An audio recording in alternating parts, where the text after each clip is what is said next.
Hello Mataji, and you're watching Hornbill TV. Joining us today is a woman who wears many crowns both literally and figuratively.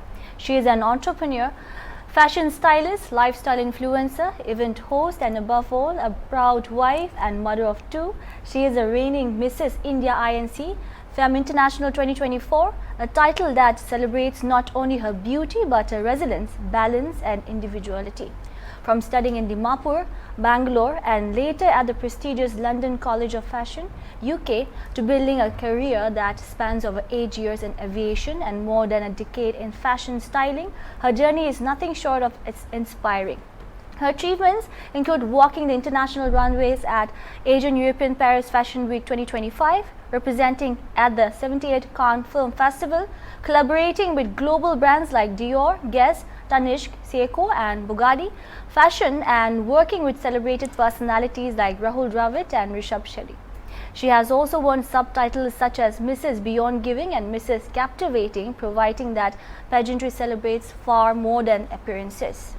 She also serves as director of Surfland Composites Private Limited, balancing her entrepreneurial journey with her passion for fashion and her role as a mother. Please welcome a true embodiment of grace, determination and modern womanhood, India INC Femme International 2024, Nisa Kolakhe. Hello, Mrs. Kolakhe. Thank you so much for joining us today. You have had a very dynamic journey to say, from studying in Dimapur to now being a fashion stylist and also now being a beauty pageant, and you have a lot on your cap. So thank you so much for joining us today. I'm sure you're a very busy woman, but thank you so much for taking out your time for us.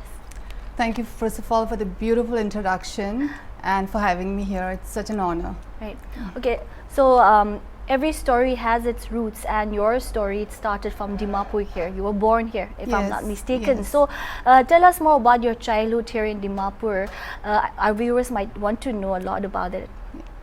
I am from Dimapur. I was born here, very much Dimapurian by heart and soul. I studied here till my 10th standard in Holy Cross School. I passed out from there. Okay. So later on, then that's when I moved to Bangalore to pursue my further studies, and then completed with a degree in computer science. Okay. And if I may ask, you have a mother of two and also a proud wife. So tell us more about that also. When did that happen? So yes, I got married 15 years ago, and my son is 14, daughter is 7, so 2nd grade and 9th grade respectively. And being a mother has really changed me from who I was. I think all mothers feel the same. It teaches us about love, about patience, about how to inspire them, because you know our journey becomes not just about ourselves, then it becomes about our children, and how to you know tackle them and how to show them the true world, that what it is, especially when it's so dynamic nowadays.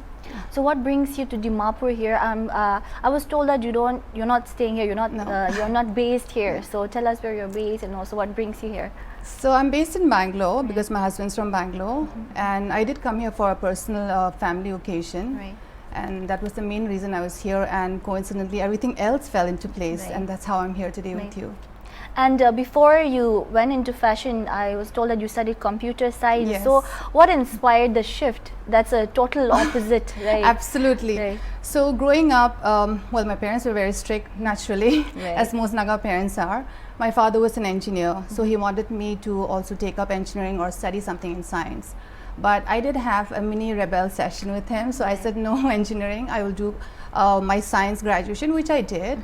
But I think my heart was always set on fashion, and after a point I did work in corporate too. That's how after my graduation I was with Microsoft for a couple of months. Then I had this desire to travel the world, and that's how I joined Air India too.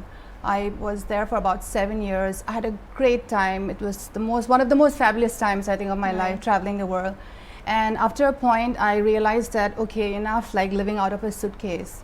And that's when, of course, then decided to get married. And once I was married, I knew that I want to pursue next. My passion was for, you know, like I said, for fashion. And after marriage, in fact, I went to London to pursue my course. So what would you say inspired you to join fashion? Then what was that inspiration? What did you draw inspiration from? It was, I wouldn't say a particular inspiration. It was always there within me. I just knew at some point that I want to do it. I don't know when, but because I would call myself like a multi-passionate person, and I was so lucky at every step of my life, you know, I could make my dreams come true. Like I said, initially I wanted to travel, so I joined Air India, and later when I knew that, you know, I want to do something in fashion, I went to London College of Fashion. That's how I did a short summer course, gave me that confidence, though I knew that I had it with me, but you know, qualification always helps. Right. And I came back to Bangalore and started my fashion styling journey. That's quite inspiring for the viewers, for the youngsters also. If you said something, if you wanted to do something, I mean, nothing is impossible Absolutely in the simplest way, because I think whatever you wanted, you tried your best in everything, and you succeeded in all of that. So that's quite that's quite amazing. Thank you. Again, I would want to know about, since you said that you studied computer science and your parents were a little strict. Right. So what about your journey right now as a beauty queen and also fashion? Are they supportive? I can see that your mom is here, so that shows how supportive they are. But then did it grow over the years, the support that you were getting, or it was just there from the very beginning? No, absolutely. I mean, of course they were there. I think at that point when I say strict, it's only because they're concerned, right? They're afraid of what lies ahead. I think it just stems from that. Right. And once they also get the confidence that your child is in the right direction, they're all out there for you. So that's how it just integrated so beautifully. And what about your husband and your children? I'm pretty sure they're more than happy that you have your hands on all of it, like jack of all trades, I should say. How do you feel about that? Well, I've been very lucky, and I'm blessed, I would say, to have such a supportive husband, because even though I did want to you know, participate in a pageant, it was there like when I was in school and in college, but sometimes, you know, you just bury your dream somewhere else and put it aside, thinking that Chalo, it's not for me. I think my time's up now. You know, it's just the next phase of my life. He knew that, so he pushed me. In fact, he'd been pushing me for 2 years or 3 years. And I decided, okay, let's give it a try, because I do want to see what it's all about. I've always been so excited to see the girls out there and, you know, the kind of training they receive. And I thought, why not? Like, let me give it a shot. I do my best. Whatever is the outcome doesn't matter. It's just, you know, to put myself out there is, I think, the most courageous step I had taken. So you're saying you always had that dream to join pageants as well, but then you did not find. I think you were waiting for the right time. I guess, and it fell into place. Like they say, everything happens at the right time, no matter how much we try. So tell us more about Mrs. India INC and this Mrs. Femme, because it's new to us, right? So tell us more about that. I mean, we can Google it up and search, but nothing much like the person herself. Right. I mean, especially a title like Mrs. Femme International is new for everyone, because now this title came about in Mrs. India INC season 5. So the thing is, you know, when we go for pageants, an international pageant is always hosted by another country. But now this time India has designed a pageant in such a way that we will be the one hosting an international pageant and having delegates from across the world. So this title is, the Femme International title is all about that. And Mrs. India INC, it's a beautiful platform. It's for married women, where they can, you know, showcase their journey, they share their stories, and whatever transformation they are seeking. I mean, everyone seeks different kinds of transformation, right? So I think it's a beautiful platform for that. So I want to know behind the scenes of Mrs. Femme International as well.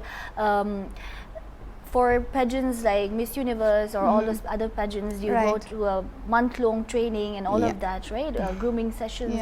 So did you also go through all of that? Or yes, of course, most definitely we did. Well, when I started my preparation, I think 6 months before the pageant, I initially started a little casually, to be honest, because I was thinking, chalo, it's for married women, how hard can it be? I was also with that mindset. But thankfully, I had mentors, I had cousins who said, no, you don't go with that attitude, you know, you don't go with that approach. Because if you go with that approach, you're just out, I'm sorry, in the first round. So then I started like my proper training session through, like I said, my mentors and, you know, people who are with me. Everything. When I say everything, it's like from the topics we covered, we had like some 300-400 questions prepared, and from my grooming to from my walking, the way I speak, the way I am, health, everything was included.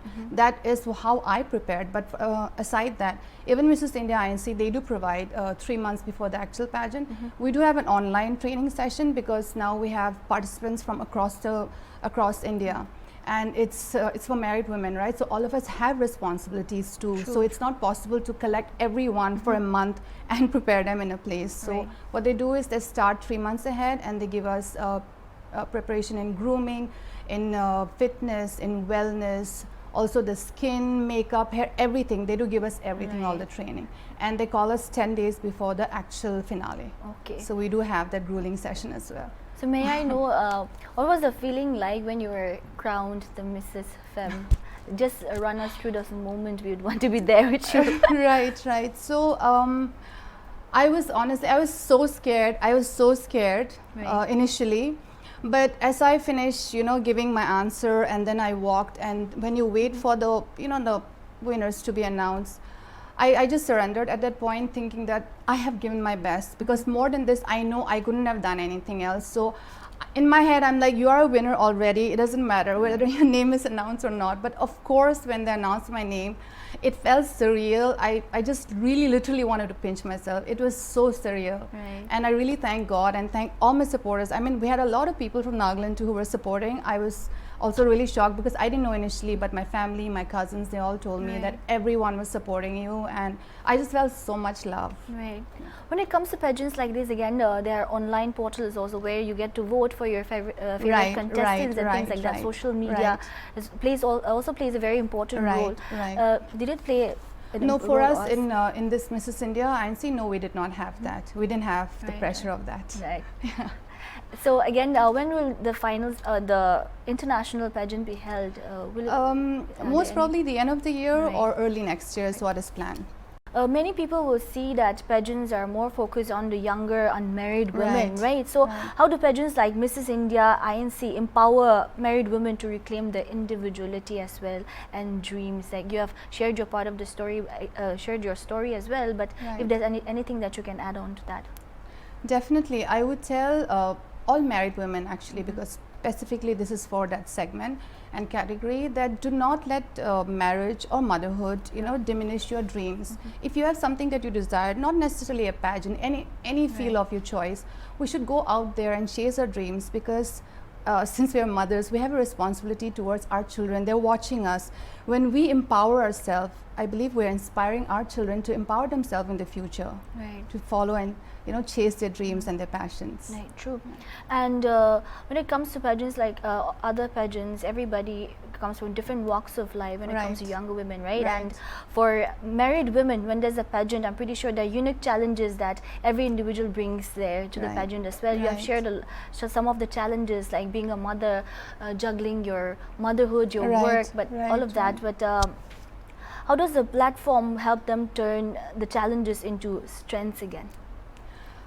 Everybody's journey is unique, right? But for me, it wasn't. I was looking for some kind of transformation, honestly, because I thought working as a fashion stylist, I've always been behind the camera for many years, for a decade, and I thought, oh my God, I think it would be exciting to be in front, to shine, and when I stepped into the stage, I realized that you always have it actually within you. My transformative journey was actually just to find the strength, the power which I already had within me.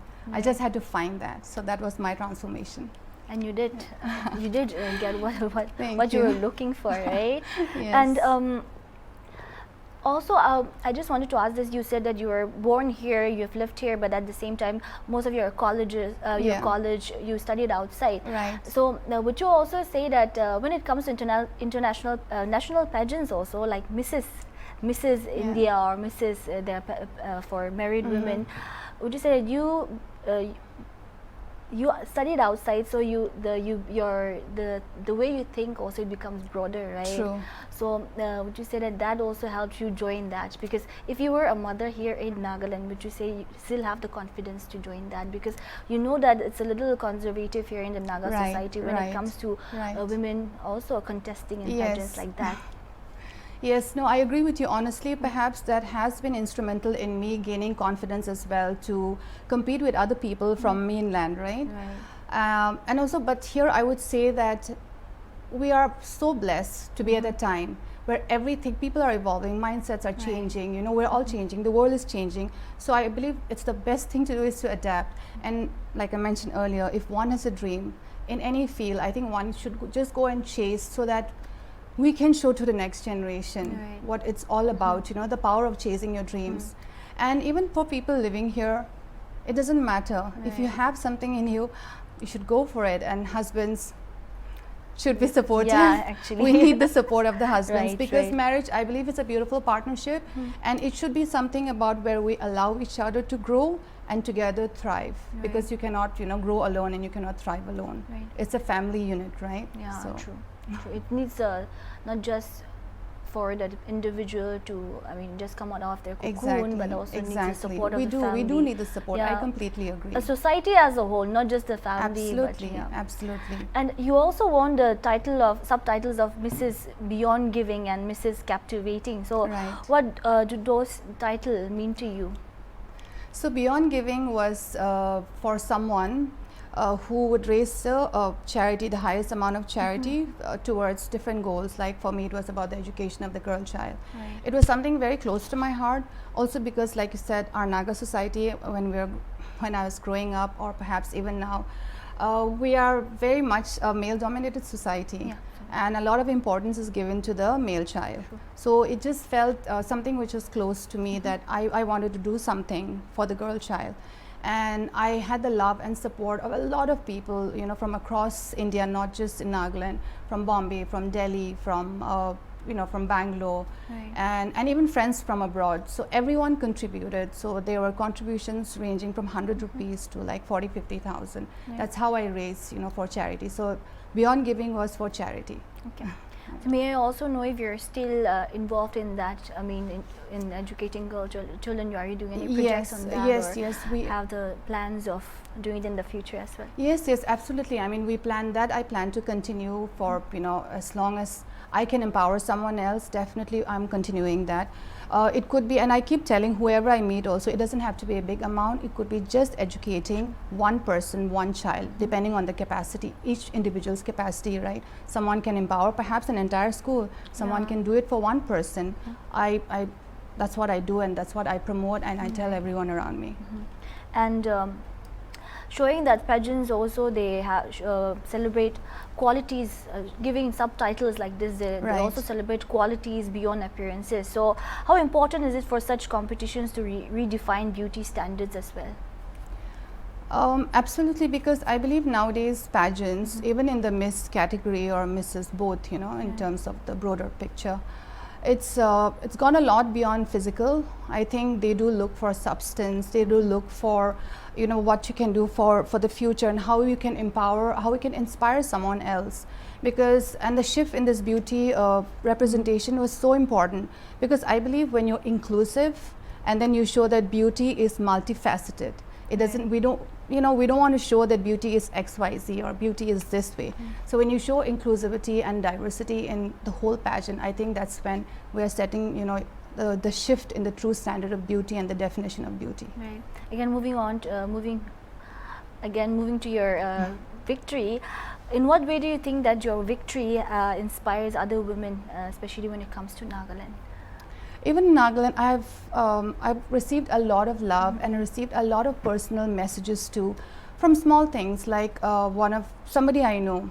She had messaged me that you have really, you know, seen your journey. She's not in the pageant field. She's doing something else. Like I said, you know, it doesn't have to be a pageant. She wanted to start something. So that just gave her a boost and a push that even though I'm a mother, I think I can still go chase my dreams. I think somehow I can balance. Like if we have to wake up an hour early, we have to. Because if we want to chase our dreams, we have to do that. Right, you have so to. That's the way, yeah. Anyhow, you have to be a good mother as well. So it's not that something you can just leave behind. You so can't. Of course, you have to learn to juggle all of it together, right? Okay, so pageant was just one chapter. Your styling career has also been remarkable, to say. So working with big names and global brands as well. So you've styled celebrities and models and even chefs, if I'm not mistaken. Yeah. So can you name some and share how you approach styling different personalities? So two people I can name actually. Right. So when I was styling for Rahul Dravid, I was obviously very nervous because you know, it's such a big personality. But when I met him, he was so humble. He was so humble and down to earth that he completely put me and my entire team at ease. And I learned a lot that day about humility and, you know, how to treat people. It was wonderful. It wasn't just, I think, a styling for the brand. It just taught me about humility that day.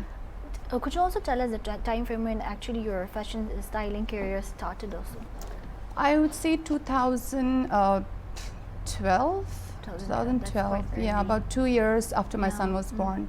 2012, yeah. And if the viewers might also want to know, I don't think there would be, I mean, there are fashion stylists from Nagaland, but we don't quite have many. So to seek it as a career also, would you say it will be, what the career, would you suggest it for? Yes, the career paths honestly that I've chosen are all very challenging. You need to have like a lot of resilience, which I've picked up. It's a quality I picked up from my mother. She's one of the most resilient women I know. So I picked that up from her. To not give up, whatever journey we are going through, whatever you want to do, to not give up and to continue going ahead. Fashion styling is amazing. I mean, nowadays, in fashion, it's not just designing, right? Visual merchandising, and this is there.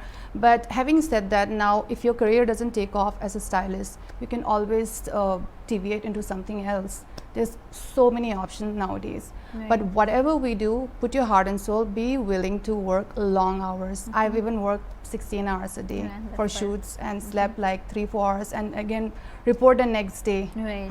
And having worked with brands like Dior and also Tanishq and Guess, which collaboration stands out the most for you, and which one is the most memorable one?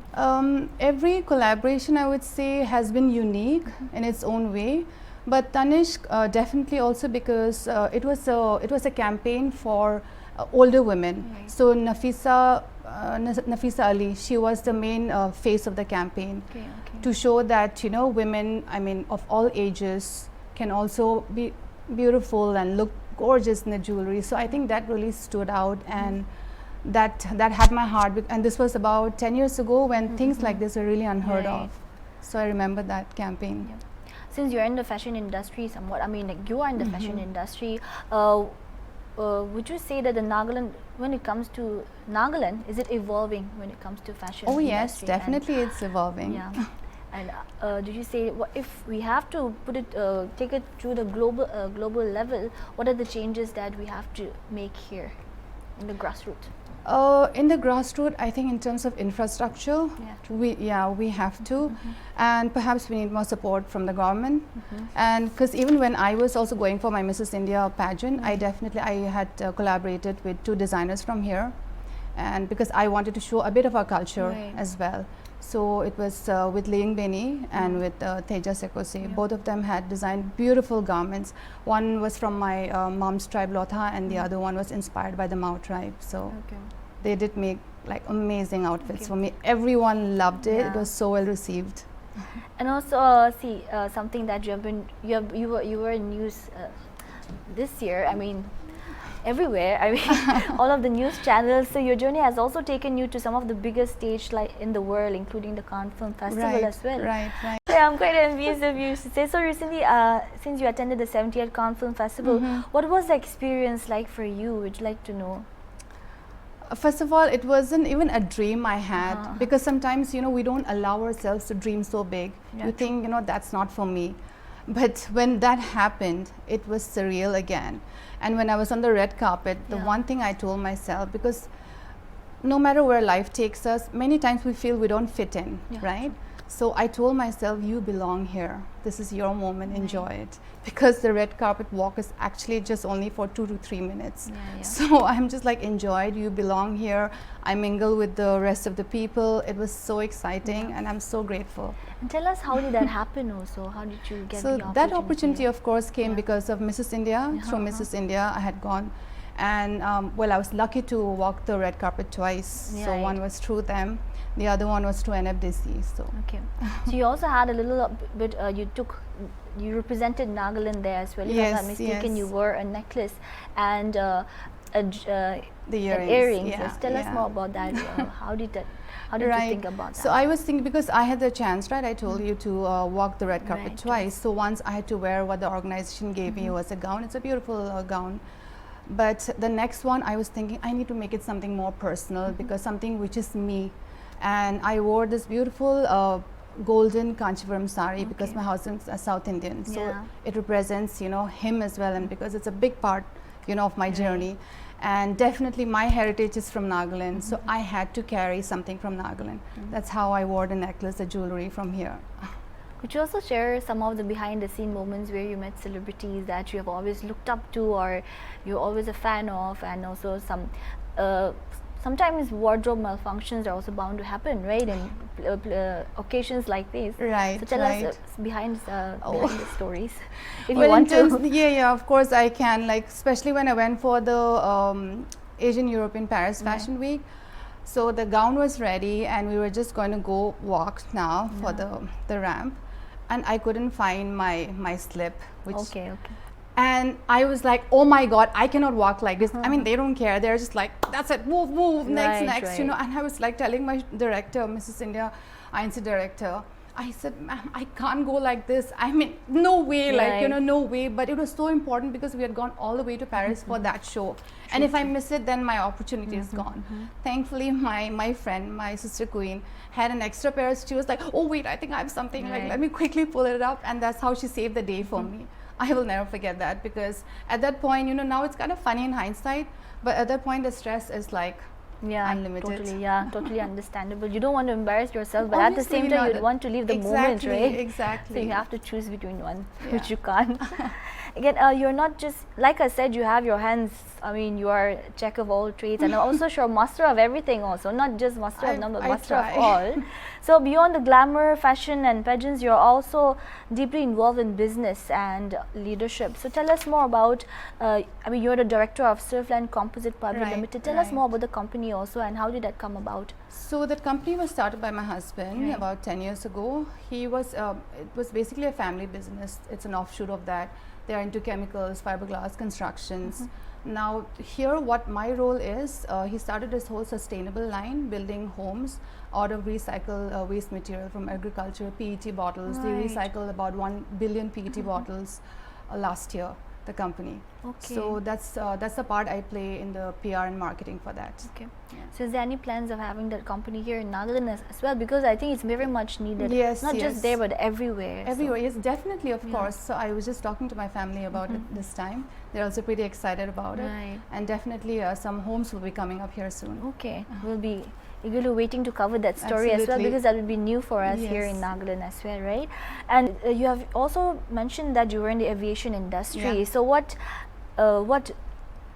lessons have you carried from the aviation industry into fashion and business, and also in your personal life as well? Because I'm pretty sure aviation is also not an easy job. I mean, it's just not there, fly, go back there and then come back and then sleep. I mean, it's what my friends told me. So I'm really, tell us more about the lessons that you have learned. So, well, when I was there at that point in Air India, I think it was one of the best times, like I keep saying, because we did have a lot of privileges then. We had amazing layovers, 2-3 days, sometimes even up to a week. Germany, Paris, Frankfurt, everywhere, like, you know. So my lesson, my takeaway from that particular phase of my life was, you know, when we explore the world, our minds really open up. And I learned to accept and embrace every bit of, you know, every different culture, the people that I met, the food that I ate. Because initially, I mean, coming from Nagaland directly, and then, you know, being in a hostel life, again, you're confined to a certain kind of food, right? So I think acceptance was what I learned about everyone else, about the world. Many a times we all tend to judge. We all do. But that taught me.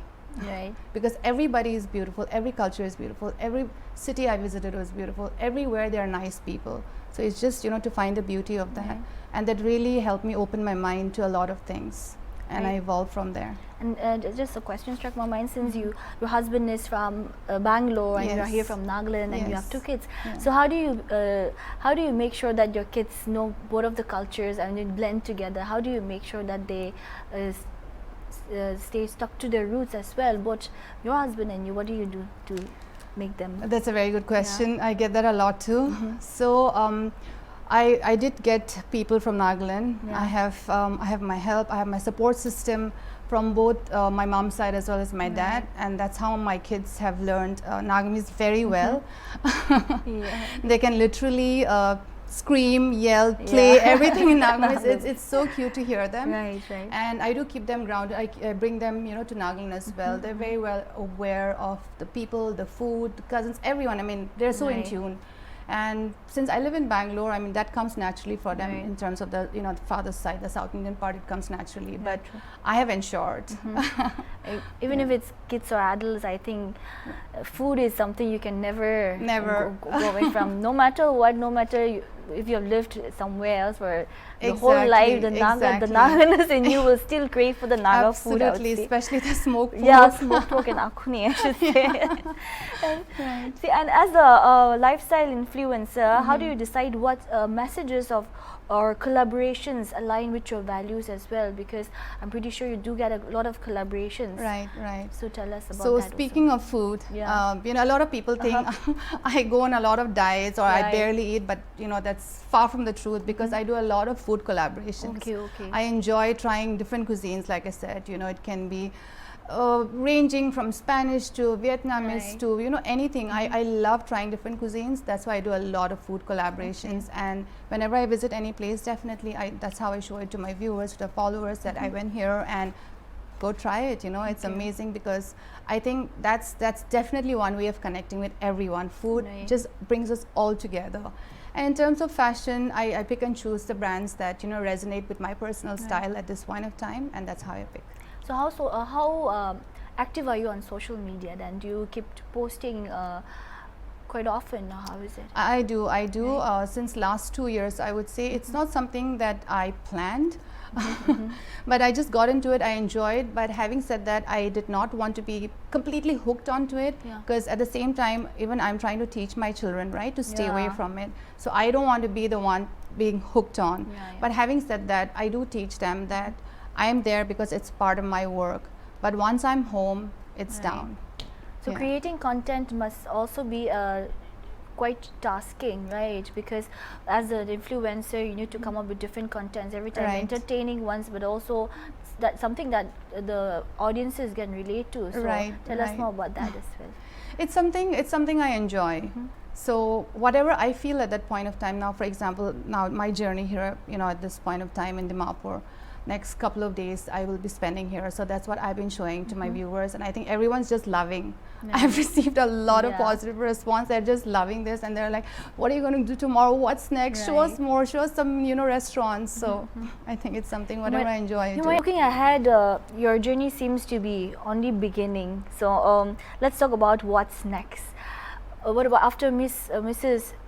Femme? Now again, do you plan on participating in other pageants as well, if you want to continue your pageant, your pageantry or anything, like your journey, or is it would that be the as much as I enjoyed the entire process and the journey, but for me, I think I don't want to say this is the end, because like they say never say never. Yeah, exactly. But I have some other dreams which I will reveal soon. I think in like couple of months perhaps, and I'll be sharing it with you all. Something exciting else is coming up.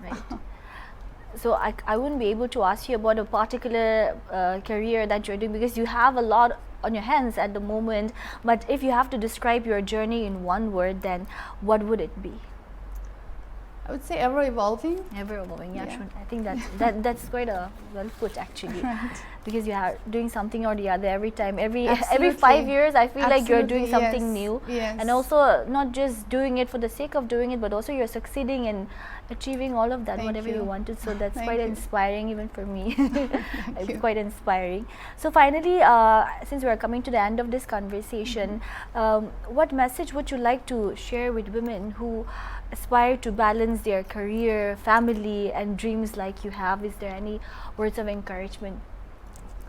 Definitely. The message that I want to give women is, know that you're worth it. Embrace your individuality, and also remember that when one woman stands tall, the whole world stands with her. So rise together and inspire. Be the reason to inspire the person right next to you. It could be just one person, but it's worth it. Okay.